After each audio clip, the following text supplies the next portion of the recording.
Para a classificação de máquinas virtuais, nós temos as seguintes.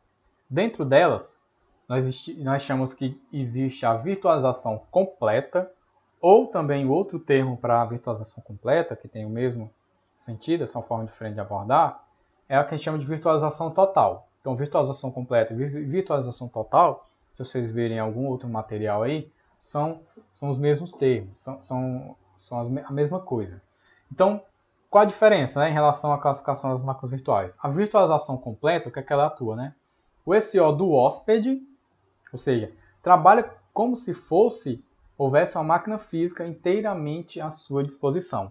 Aquele SO que foi instalado num software para virtualização de uma máquina, ele vai estar com a ideia de que está executado em um computador normal, com aquelas características que você definiu na sua máquina virtual. Então, ele vai funcionar daquela maneira como se fosse já vindo o seu computador lá com o seu Windows, seu computador com o Linux.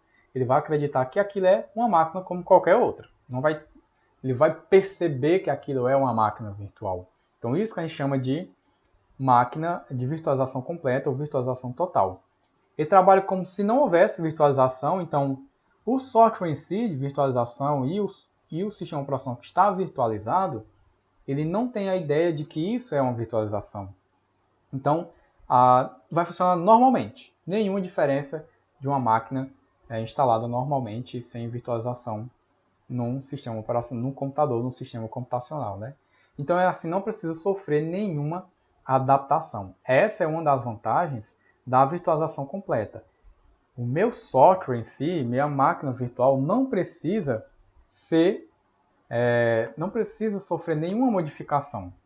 Ele vai ser instalado, você vai pegar uma ISO lá que você baixou do Ubuntu na internet, no site lá do Ubuntu, vai fazer a ISO dela, vai instalar na máquina de virtualização e pronto. Não tem que ter feito mais nada, tal como fizesse uma máquina normal. E existe, claro, limitações em relação à virtualização completa, né? Quais são? Solicitações do hóspede, ou seja, naquela máquina que está instalada no VirtualBox, está instalada na VMware, está instalada no Xen, não serão atendidas da maneira esperada. Se aquela máquina que está instalada, aqui por exemplo, a máquina que está instalada na VMware, no meu Cell Windows, pede para fazer uma modificação de endereçamento de memória, porque é um processo bastante privilegiado, né? Então, essa instrução privilegiada não vai ocorrer ou não vai permitir ou vai mostrar alguma mensagem de erro, alguma de não permissão de acesso. E os recursos de hardware sem drive específico, ou seja, todos os recursos de rede, de Wi-Fi, de Bluetooth, todos esses recursos que requerem algum tipo de hardware, eles vão operar no modo genérico. Você não vai poder modificar essas informações de uma forma tão fácil. Então, essa aqui é uma das limitações da virtualização completa, são as principais. Há outro tipo de virtualização, quando a gente fala em classificação técnicas de virtualizações, é o que a gente chama de para-virtualização. Temos a virtualização completa ou total e temos a para-virtualização. Qual a diferença, né? O SO do hóspede roda em uma máquina virtual similar ao hardware físico, mas não equivalente. Então, aqui ele já tem a noção de que está rodando em uma máquina virtual, com as suas devidas limitações. Então, o hóspede é modificado, ou seja, aquele software que foi instalado na máquina virtual, aquele sistema operacional que foi instalado no meu software de virtualização, ele é modificado, ele já é alterado, diferentemente do outro que ele não sofria nenhuma adaptação. Para recorrer ao Hypervisor, né, aquele monitor de máquina virtual, o MMV, quando necessitar qualquer instrução privilegiada e não diretamente ao processador. Então foi adicionado mais um caminho de acesso aqui, um caminho para virtualização. Então eu já tenho aqui mais uma camada que obviamente fornece uma maior fluidez e também questões de segurança. E ele diminui expressivamente também os problemas de compatibilidade de hardware. Como a minha máquina ela vai ser modificada, meu hóspede, meu SO vai ser modificado para a minha máquina nativa, então eu já tenho essa conversação aqui. Eu não vou me preocupar com drives, não vou me preocupar com nenhum tipo de situação específica sobre o meu hardware em si. Ele vai fazer esse trabalho para mim, vai ser modificado naturalmente. Então essa figura aqui ilustra as duas situações, né? A situação aí das nossas máquinas virtuais. Essa primeira aqui utiliza a virtualização total, porque aqui eu tenho meu sistema operacional virtualizado, eu tenho meu sistema operacional virtualizado e um hardware completo replicado nas duas máquinas virtuais. Eu tenho a comunicação dos dois com o Hypervisor, o meu MMV, tem a comunicação entre os dois, e o Hypervisor está se comunicando com o hardware. Essa parte aqui, ela é muito parecida, né? São muito parecidas, porém a diferença é o quê? Que cada SO hóspede, aliás, vai ter uma comunicação de hardware completa, né? Replicada. Já na para-virtualização, não, isso não ocorre. O que ocorre é o quê? Vou ter meu hardware, vou ter o Hypervisor, o MMV, e vou ter o sistema operacional rodando em cima do meu Hypervisor, que vai utilizar lá o software de virtualização. Então, vou ter, cada um desses SOs virtualizados vão ter uma modificação aqui para cada um deles. Então, aqui não há modificação, não tem modificação, e aqui há modificação desses sistemas operacionais para se comunicar com o hardware. A modificação, quando se fala, é justamente isso. Em que momento eu vou fazer alterações de comunicação no meu sistema operacional. Beleza? Então essa é a diferença básica entre virtualização total e para-virtualização. E alguns softwares que são utilizados para virtualização. A gente agora falou de virtualização. E como é que essa virtualização ocorre? Existe a VMware, que é muito comum para se utilizar em sistemas mainframes, em sistemas de servidores, mas também tem as versões para os sistemas desktop. É o software de virtualização mais famoso, mais conhecido. A VMware consiste em toda a infraestrutura de virtualização. Ela é bem antiga, já está aí no mercado há muito tempo, e pode ser utilizado para qualquer situação. Você pode virtualizar sistemas, softwares, pode virtualizar infraestruturas de rede, infraestruturas de segurança, e não tem uma única área que a VMware trabalha, né, que pode trabalhar, aliás. Pode trabalhar em qualquer uma das áreas aí utilizando virtualização. Qualquer uma infraestrutura utilizando virtualização. Desktops, por exemplo, tem funções diferentes de data center, né? Então, os computadores de mesa têm diferenças de computadores de grande poder de processamento e armazenamento. Logo, mercados diferentes e cada um deles podem trabalhar da melhor forma possível utilizando a VMware. Essa aqui é a estrutura básica da VMware, né? Nós possuímos a aplicação, o sistema operacional hospedeiro, né? Vamos supor que aqui geralmente um servidor é muito mais comum ter Linux do que o Windows, claro. Obviamente tem o Windows também.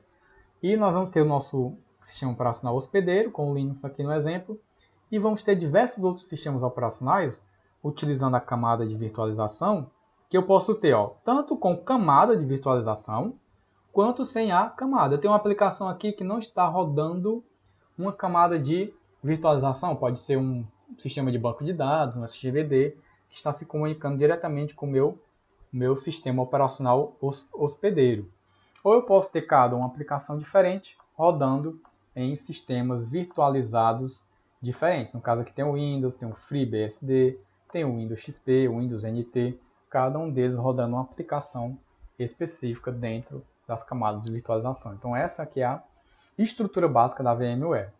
Existe o mais comum para utilização de virtualização de computadores desktop, computadores notebooks, o mais comum, pelo menos é o que eu mais utilizo com frequência, é o VirtualBox. Então ele foi desenvolvido pela Sun e atualmente pertence à Oracle. Então está aí sobre o domínio da Oracle. É um software do tipo livre, permite a criação e execução de máquinas virtuais de forma bastante simples, muito simples de se fazer.